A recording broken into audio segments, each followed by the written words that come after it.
Hai. Hola sobat semua, sehat kan? Sudah makan? Seperti biasa Okebis Oke Abis akan menemani hari kalian agar lebih sempurna.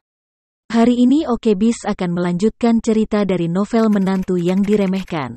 Eits, sebelum masuk ke ceritanya, pastikan kalian sudah like dan subscribe ya. Yuk langsung saja ke ceritanya. Cekidot. Zain berkata, saya memiliki pendapat yang sama denganmu tentang masalah ini, tetapi kakekmu masih berharap untuk lebih berhati-hati. Jeffy tersenyum dan berkata, ayah, kakek sudah tua dan normal untuk menjadi lebih konservatif dan berhati-hati, tapi kita tidak perlu khawatir tentang ini. Pandanganku sama dengan Ayu. Kalian sekeluarga tidak boleh mengejar untuk sementara waktu, dan kesenjangan antara mereka dan kita pasti akan tumbuh. Zain menghela nafas, dan berkata dengan serius, 40 tahun yang lalu, kakekmu memperlakukan keluarga Renza dengan cara yang sama. Dia selalu merasa bahwa keluarga Renza tidak memiliki penerus dan akan kesepian dalam waktu singkat. Tetapi dia tidak pernah bermimpi bahwa ada seseorang bernama Cahya Renza yang sangat bijaksana dan dekat dengan Deka, dan membawa keluarga Renza sekaligus. Saat dia berkata, ekspresi Zain menjadi sangat serius, dan dia bertanya kepada keduanya, kamu harus ingat bahwa keluarga besar seperti kita seringkali sama dengan negara. Dalam sejarah panjang pembangunan nasional, seringkali mempertaruhkan rejeki nasional. Ya, seperti saat Jerman menyerang Uni Soviet, Jerman bertaruh pada keberuntungan nasional. Jika taruhan menang, seluruh Eropa Timur menjadi milik Hitler. Sumber daya minyak, gas alam, dan biji besi yang sangat besar dari Uni Soviet cukup untuk mendukung pemerintahan Jerman di Eropa.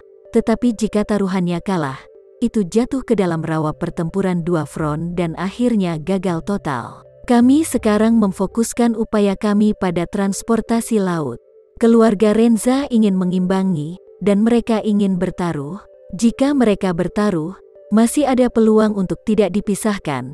Jika mereka tidak bertaruh, mereka pasti akan tertinggal jauh. Jadi, bahkan jika keluarga Renza tidak memiliki orang yang mampu untuk menarik bendera, mereka pasti akan datang dan bertarung dengan kita.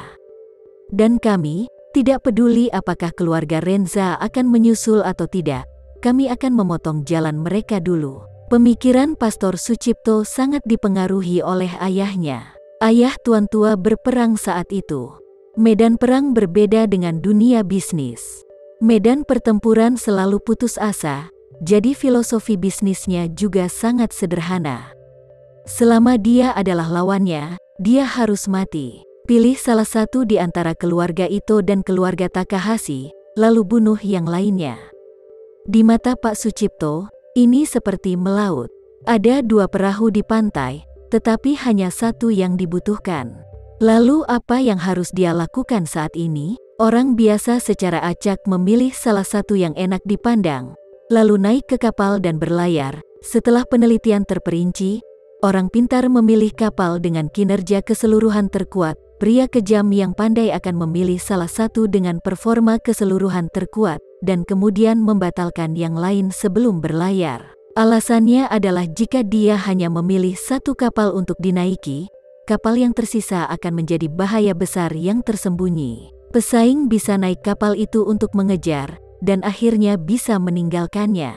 Oleh karena itu, jika dia memilih salah satu untuk menunggangi dan menjegal yang lain, dia tidak perlu khawatir lawannya dapat mengejarnya. Ketika saatnya tiba, lawan hanya bisa menghela nafas di pantai, ditinggalkan olehnya. Rutinitas ini sederhana dan kasar, tetapi juga sangat efektif. Zain, dan bahkan Jeffy dan Ayu, lahir di masa damai. Setelah terlalu lama hidup di masa damai, lambat laun, mereka kehilangan darah generasi yang lebih tua. Namun, saat Zain mengatakan keputusan ayahnya, Ayu yang pertama bereaksi. Dia berkata dengan sedikit pencerahan, ayah, strategi kakek sangat bagus. Ini tidak hanya akan merusak jalan keluarga Renza, tetapi juga meningkatkan pengaruh kami di Jepang. Saya masih khawatir sebelumnya, keluarga Takahashi dan keluarga Ito masing-masing memiliki kelebihan dan kekurangan masing-masing. Tidak peduli yang mana yang Anda pilih, sayang untuk menyerahkan yang lain. Jika Anda memenangkan salah satu dari mereka dan kemudian bekerja sama untuk menelan yang lain, itu akan sempurna, Zain berkata. Jeffy dan Ayu, kalian berdua harus ingat bahwa musuh terbesar keluarga Su di masa lalu, sekarang, dan 10 tahun ke depan adalah keluarga Renza. Oleh karena itu, apapun bidang yang kita geluti di masa depan, kita juga harus menyebut prinsip yang sama. Jika keluarga Renza juga ada di bidang ini, maka prioritas pertama adalah membunuh keluarga Renza. Jika keluarga Renza belum memasuki bidang ini, maka kita harus melakukan yang terbaik untuk mencegah mereka masuk. Meskipun aliansi anti-Renza tahun ini hilang, kita masih harus mengalahkan keluarga Renza sampai mati. Hanya dengan cara ini kita dapat mencegah keluarga Renza memimpin dan membentuk aliansi anti-Sucipto untuk berurusan dengan kita.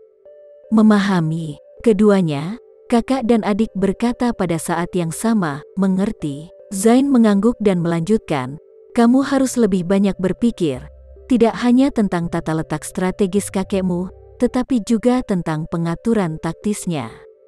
Generasi tua mengatakan bahwa dunia bisnis seperti medan pertempuran.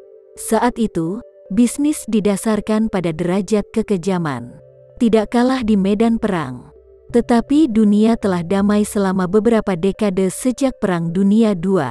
Orang-orang sudah terlalu lama merasa nyaman, dan darah mereka semakin lemah. Kesenjangan antara pasar dan medan perang menjadi semakin besar. Ayu berkata dengan sungguh-sungguh, ayah, Anda benar. Saudaraku dan aku akan mencoba menggantikan sifat darah dan serigala. Zain dalam video itu mengangguk dan berkata dengan kagum, masa depan keluarga Sucipto pada akhirnya akan menjadi milikmu.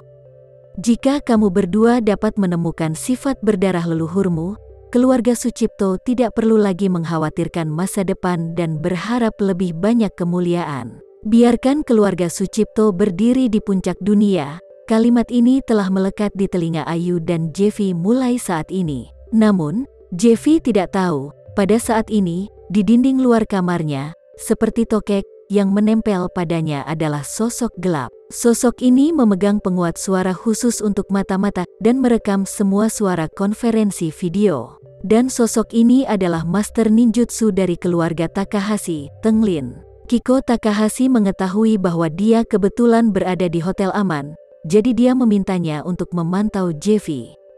Sebagai pihak A dan pihak B yang akan memulai negosiasi kerjasama, jika mereka dapat mengetahui kartu pihak lain dan harga rendah sebelumnya, sama sekali tidak merugikan. Hal yang paling ditakuti dalam negosiasi bisnis adalah kehilangan kartu. Ini sama dengan meja judi. Terima kasih ya sobat semua. Jangan lupa untuk like, komen, share dan subscribe ya. Agar kami lebih semangat untuk memberikan hiburan yang menarik lainnya. See you next video sobat.